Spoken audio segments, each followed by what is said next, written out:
Usaha kecil menengah atau UMKM Koharu adalah sebuah usaha kecil yang bergerak dalam bidang supplier sayuran, edukasi pertanian, dan produksi jamur tiram yang berdiri sejak tahun 2013. Usaha ini beralamat di Kampung Pamoyanan, Desa Ciberem, Kecamatan Cugenang, Kabupaten Cianjur. Sebagai sebuah sentra edukasi pertanian, UKM Koharu menjadi tempat pembelajaran bagi para pelajar, mahasiswa, dan anak-anak yang ingin tahu dan mendalami dunia pertanian. Sebagai sebuah sentra kegiatan usaha, selain membudidayakan jamur, Koharu juga melakukan pengiriman sayuran segar dan daging sapi ke rumah sakit dan perusahaan catering, juga pengelola usaha percetakan dan desain. Rastagil Channel bekerja sama dengan MK Pro Event Organizer, mendapat kesempatan untuk mengunjungi UKM Koharu dan melihat langsung sentra pembudidayaan jamur tiram. Pada perjalanan kali ini, selain bersama Black Area, tim juga dibantu oleh Baba L Channel, One NC Channel, Kuden Art Photo, KR Project, dan Amisur Channel.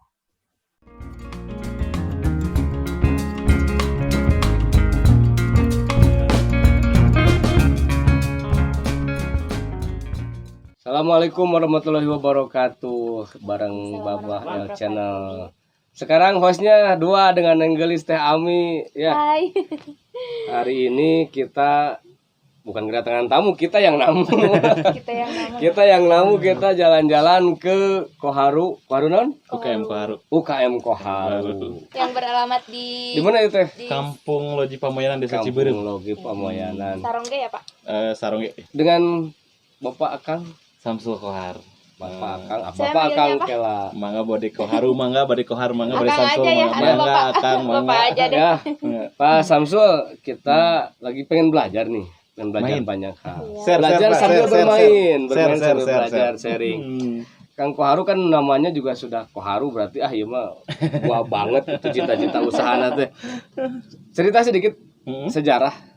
Sejarah lahirnya Koharu mungkin. Nah, itu boleh sejarah ini. Ya, kalau dari nama Koharu memang agak ke Jepang-Jepangan ya Kang ya. Oh, Jepang. Ya, Oh. gitu kan, emang agak ke Jepang-Jepangan. Karena memang dulu saya sempat lah istilahnya. Sekolah di sana? Bukan sekolah lah istilahnya, kuli lah bahasa kasarnya, Oh, kuli gitu kuliah. kan. Nah, Kuliah. kuli gitu kan. Kuli di sana 3 tahun dulu di Jepang. Alhamdulillah. Saya dulu di pertanian juga, tetap Ya. memang karena hobi dari kecil masuk sekolah SMA di Jepang di pertanian sampai sekarang pun saya pertanian. Jadi memang dari kecilnya sudah hobi pertanian. Pertanian. Asli memang lahir di tempat Lahir di sini pertanian ya. Pertanian itu mulai di pertanian itu saya masih ingat pengalaman pertama dulu pengen beli baju pramuka SD kelas 4 nggak punya duit disuruh nanam salada dulu Aduh. sama orang tua sampai Luar panen nanam biasa. salada dapat 5 kantong jadi uang 60.000 kan gede ya. Zaman 2000 zaman dulu berapa ya. ya? 2000 berapa berarti? Saya 9 berapa ya berarti saya kan lahir 90.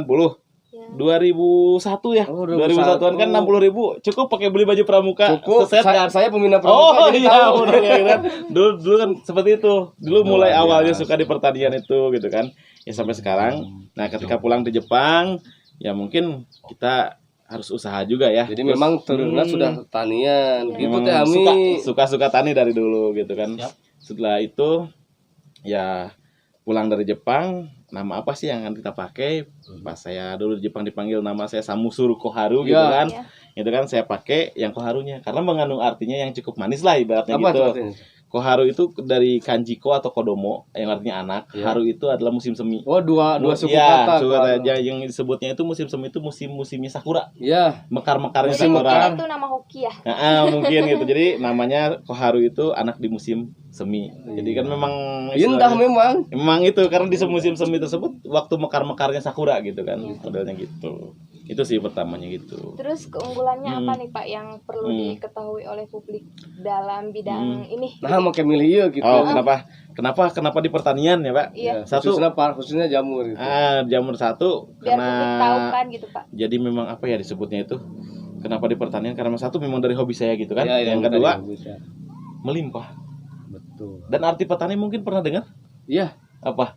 Petani itu selalu selintas buat tukang tani. Tukang tani ya gitu Tapi kan. sebenarnya mah ahli tani nggak bisa disebut Padahal tukang. artinya itu oleh Presiden Soekarno Ya, apa petani itu petaan tatanan pepelakan. enggak apa? Saya lupa ya. Tatanan nasional. Oh. Pertahanan Tatanan Nasional gitu kan, gitu kan. Itu singkatan ya Pak? Singkatan. Jadi Asal nama. saya kenapa emang istilahnya hobi gitu kan. Yang kedua memang mulia sih jadi petani itu Betul. mungkin. Iya. Ya dengar ya. Sahabat Jadi petani MKM. memang banyak orang yang istilahnya kotor. Gitu kan petani itu. Itu Tapi kan makan cangkangnya. Iya, seperti Tapi gitu betul, kan. sahabat UMKM, petani ini ya nyawanya terutama di Indonesia. Kalau nggak ada petani di Nah, kumaha itu coba. mungkin itu Salah mulia lah satu gitu. Salah ladangnya satunya gitu. yang cukup Ya. besar juga ya Pak ya. Jadi selain usaha itu memang beramal gitu. Ya, satunya itu, yang keduanya kenapa di jamur tiram satu, emang jamur tiram itu kan bahan bakunya melimpah dari limbah. Limbah non itu teh. Serbuk gergaji. Serbuk gergaji. Asalnya iya, memang dari sampah gitu kan. Iya. Sampah serbuk gergaji itu kan itu bahan bakunya itu. Yang kedua melimpah lah yang namanya serbuk gergaji di mana-mana gitu kan. Pasti ada. Yang kedua, Gesekan maksudnya? iya, yang gesekannya itu Oh. bekasnya itu. Jadi kan kalau dibuang, ya. kalau gergaji kayu ada apa ya? Bubuk ya. Nah, Serbuk ada serbuk. serbuknya itu, serbuk. Ya. Bahasa kasarnya itulah taira gaji gitu kan. Ya, taira gaji kata taira orang. gaji ya. Orang Sunda bilang mah, taira gaji. Nah, Taira itu. gaji. Jadi guys, kalau misalkan ada di rumah yang punya taira gaji itu jangan diduruk. Jangan dibuang. Iya, jangan diduruk. Nanti belajar sama Pak Umar kita ya di sini. Gitu. Yang kedua, pemasaran jamur itu relatif normal. Ketika pandemi pun lancar, Lancar ya. stabil. Harga Gitu gimana? kan. Harga stabil. Harga stabil. Gitu.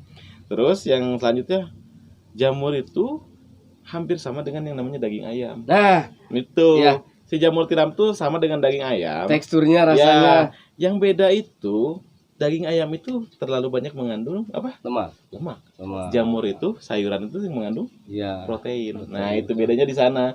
Dan daging ayam bisa dibuat apa? Jamur tiram pun diolah bisa. Sama. Iya. Tekniknya yang berbeda gitu Ya, kan. betul. Tuh yang selanjutnya, nanti setelah beres apa dipanen, itu kan ada limbah. Ya. Limbahnya bisa diolah. Limbahnya diolah di Heeh. Luar biasa. Sampah gitu kan. Ya. Jadi rupiah gitu. Iya. Pas Sampah jadi rupiah. emang kan pas ngolah nama baunya. Ya. Tapi ketika jadi rupiah nama wangi gitu kan. Sungguh. Iya, model gitu kan. Ya, benar Iya. benar gini Kang. Saya bukan pernah. Saya agak sering keluar daerah dan karena hobinya mau travel, itu semacam di Bali ada resto vegetarian. Nah, gitu itu. ya. Itu steak semuanya ternyata tampilannya steak ayam, Iya. steak sapi. Ternyata bahan dasarnya jamur tuh. Gitu. Eta. Apalagi sekarang kan ada yang lagi hits itu kaldu jamur ya. Nah, ya itu. Kita juga kan sekarang sudah kerja sama. Itu ada Oisto. Oh, iya. Mungkin ya bisa itu masalah merek silakan tuh Oisto. Ya. Itu kalau jamur kita juga udah mulai jualan. Oh. Produksi mulai. di mana tuh? Produksi di Bogor, cuman kita ya, menyediakan bahan baku jamur tepungnya. Ya. Gitu. Kita yang nyuplainya Iya, gitu seperti ya Pak. itu. Kang kalau misalkan ya itu mah tadi cerita apa namanya? Iya. Cerita peluang Tentang manis. manis-manisnya. Iya, gitu. Pasti dah tidak semudah itu. Iya. Cuma ada perjuangan Ya tantangannya tantangannya seperti apa itu? Kesulitannya. ya banyak lah istilahnya riset dari kegagalan. Iya. Enggak sampai satu kali berhasil. Karena gitu tidak kan. semudah itu. Iya. Saya pernah dikasih backlog urus katanya. Iya. Siram aja siram tiap Iya. hari buruk. Iya, bedanya itu kan istilahnya punten nih ya. Ya. Bukan ahli agama bukan non tapi pernah dengar juga kan? Iya harus Paman sesuai. roda dunia fa alaihi bil ilmi kan. Paman Paman roda akhirat fa alaihi bil ilmi. Parudah huma, paidah huma. Ya, gitu kan. Istilahnya di dunia ge aya ilmuna, di akhirat aya ilmu. Dua nana. Yang ngurus jamur ge Iya. aya ilmuna gitu kan. Nah, sama udah gitu. Benar, Jadi benar. istilahnya apa ya? Harus belajar gitu kan. Belajar ya. Ada beberapa tantangan banyak. Banyak. Satu ketika kita mengolah limbah yang salah Ya. gitu kan. Saya pikir teh dibikin we banyuran jadi we Jadi, gitu jamur. ya. Jadi jamur tapi jamur racun. Iya gitu.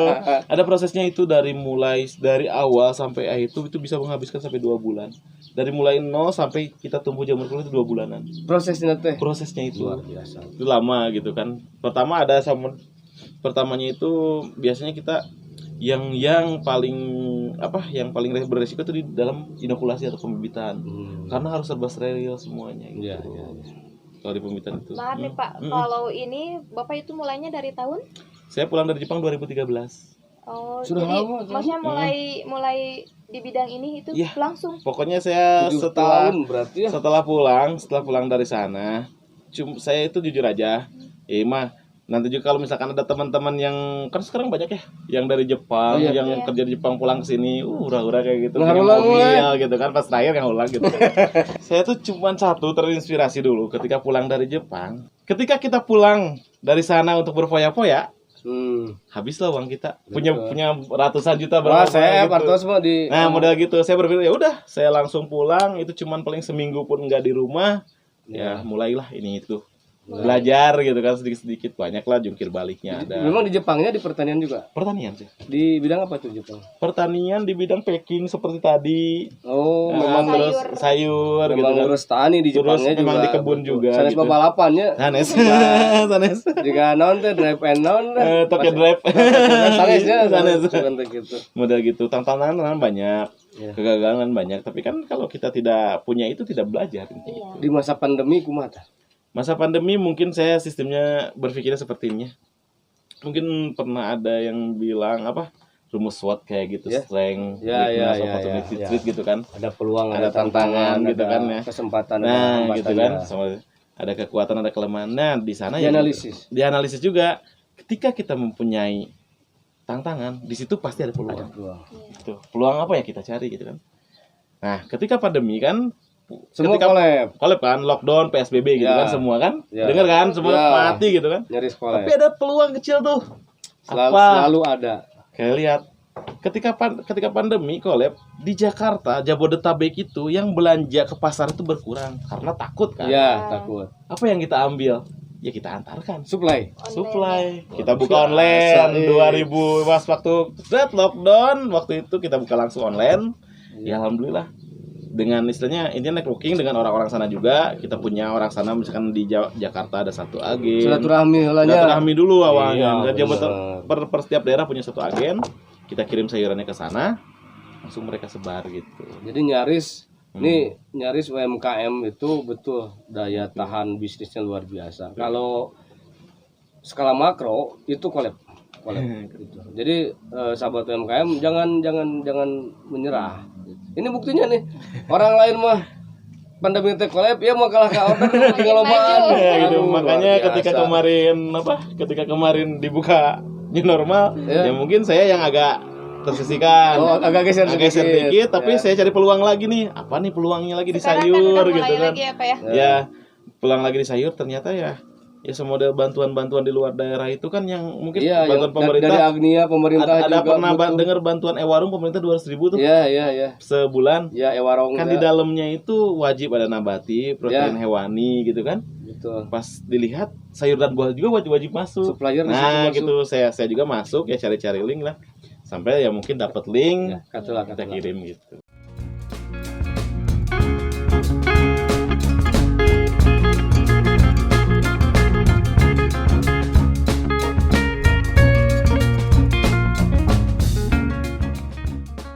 Oke Pak, untuk dukungan nih. Mm-mm. Dukungan seperti apa nih Pak yang mungkin ya buat memotivasi gitu Bapak bisa jadi seperti ini gitu Pak. Mungkin yang saya rasakan dari pemerintah sebenarnya subsidi itu sebenarnya bukan di pupuk. Punten ya kan, tapi Ya. saya nggak tahu petani yang lain Oh, gitu iya, kan. iya. Ini bagi yang saya Nggak apa-apa alami. kita sering. Jangan subsidi di pupuk, pembelian alat mesin apalah, itu tidak akan terserap pada petani-petani kecil. Cuma petani-petani besar aja yang dapat gitu Ya, kan. ya. Tapi kalau bisa subsidi panen. Ketika petani itu misalkan panen, Beli. modelnya dibeli itu oleh pemerintah dengan harga bersubsidi. Oke, jadi kita udah beres wawancarai Pak Koharu dan banyak banget manfaat yang bisa khususnya saya yang bisa saya rasain gitu kan. Balik lagi. Lanjut. Terima kasih sahabat UMKM. Assalamualaikum warahmatullahi wabarakatuh. Jangan lupa sahabat UMKM, liputannya ditonton ya, disukai, dibagikan, loncengnya dibunyikan supaya bisa terus dapat update di Rastagio Channel.